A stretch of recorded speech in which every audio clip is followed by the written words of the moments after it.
Dear Simon, just writing to let you know that I thought your movie was actually really inspirational, and it was actually really funny too. I'm really glad that I saw it. Oh, hey guys. Oh, sorry. Just writing, a letter to Simon. No, but you guys are here for the real breakdown for the movie Love, Simon, which I just watched, and we're going to give you that right now.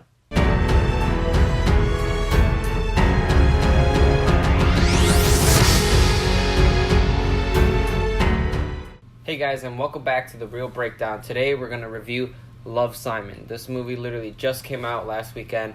I just watched it today with my sister, and I gotta say, it was really good. I walked into this movie kind of excited because I had seen a lot of the trailers, and I thought, wow, this looks like a coming-of-age movie, and I love coming-of-age films. So I was really excited, but then I was like, wait, did I overhype myself? Oh God, is it going to suck? Because I had so many expectations for it, and it actually lived up to those expectations that I had.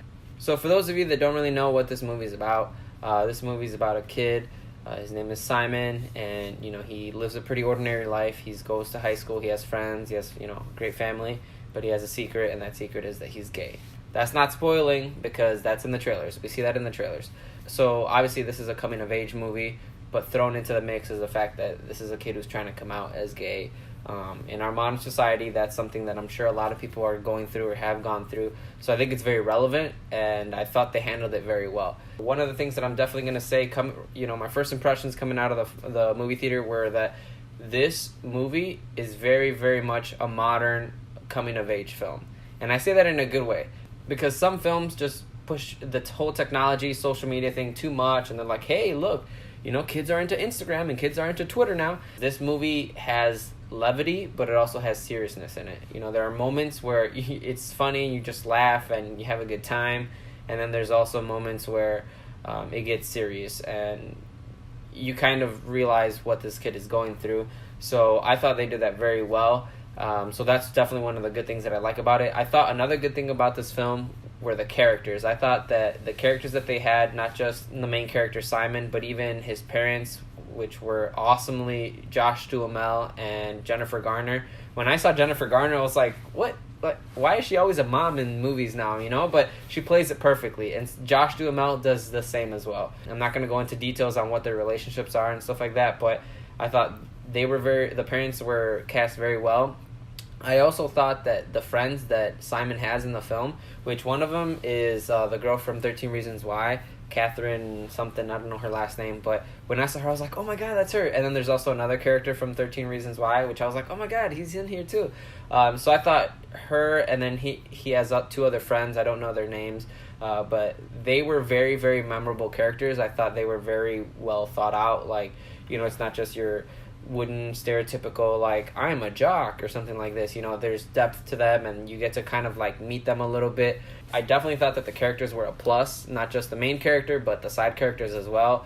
So yeah, with that said, another thing that I really enjoyed about it was the story. I know that this is based off of a book, but I actually thought they adapted it very well, because sometimes books and stories don't really adapt very well. If you've seen my review of A Wrinkle in Time, you can kind of see where I was like, I don't think the book really goes like this, because it doesn't make sense that much. So I thought this, it was a very complete story. There was a beginning, there's a middle, and an end, there's an inciting incident, all that stuff. They adapted it very well. I guess that's what I'm trying to say. Other things that I really liked about the film were that it wasn't too much in your face. I think there are moments in this film that really highlight how important it is for a person who comes out as far as, as being gay or bisexual or lesbian or whatever it may be. So I think those moments are key, but at the same time, I feel that they don't hit you over the head with it. I feel that they don't take it overboard, and they don't try to push the message too hard. So I think they did just the right amount. So that was really good. Another thing that I really loved about this film was the vibe that it gave. The music in this is great. There's all sorts of different bands. There's old school rock. There's a little bit of modern music in it. How they presented being in high school, and how they presented teachers, and how they presented students and bullies and all that. Not only did they present it in a very good way, but in a very realistic manner and with a very modern feel. As an example, I'll bring up Breakfast Club. Obviously Breakfast Club is a much older film, but when you watch that movie, it's based on how high school was back in the day. This movie, you watch it today, and it very much is based on how high school is today. So I thought that was a huge plus, because sometimes you see movies like The Duff, which, The Duff, I thought it was a good movie. It wasn't my favorite, but it was still good. But that one is definitely just a much more stereotypical, like, okay, not realistic, kind of fake. So this, it felt very genuine. The friendships felt genuine. The relationships felt genuine. Even they have a character, the vice principal. I thought, when you see that character, no spoilers, but you're definitely going to be like, okay, there's always someone like this at school. And then same with there's a character called Martin. I'm not going to give away what his role is, but when you see that person, I can think of at least one or two, three people that I know that you're always like, yep, there's always one kid that does this. Those elements I thought were freaking awesome. So no film is perfect. What some of the negatives that I thought about this movie were actually going back to kind of the characters and how great they were and how much, I loved the relationships that they had. I would just say that I wanted more of it.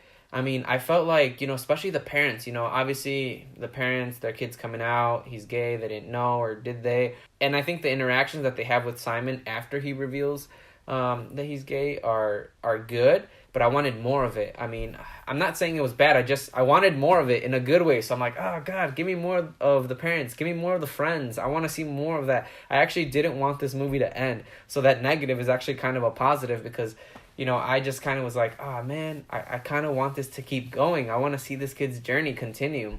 Also, I will say it's a minor nitpick, but I thought the ending, I can't really say what it is because it's a spoiler, but I thought the ending, the way that they ended it, and there's like kind of a moment or an event that happens and everyone is kind of involved in it, and once you watch the film, you'll know what I'm talking about. I thought that was a little cliche, but at the same time, if you watch the movie, there's a reason for it from the beginning based on the book, which, is being adapted. So it's like, okay, I get it. But obviously, at the end, there is also a surprise as far as like you're trying to find out who it is that Simon has been writing to. It's got this coming of age vibe, but then it also has this like, ooh, who's it gonna be? Is it this person? Is it that person? So it's an interesting dynamic for sure.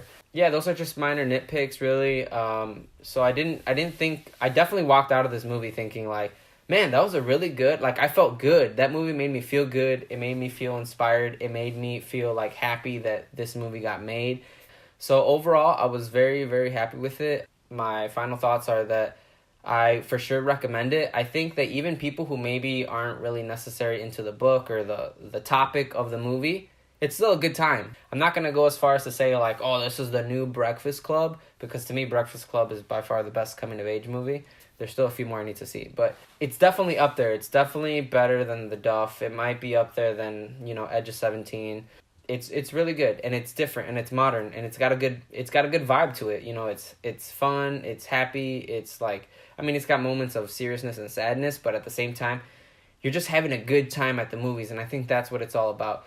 So anyways, I definitely recommend this movie. I think it's one that people can go watch with their friends, with their family, or, with your girlfriend or boyfriend or whoever you want to go with. So that's it right there. You have the real breakdown for Love, Simon. I hope you guys enjoyed this, and we'll see you next time.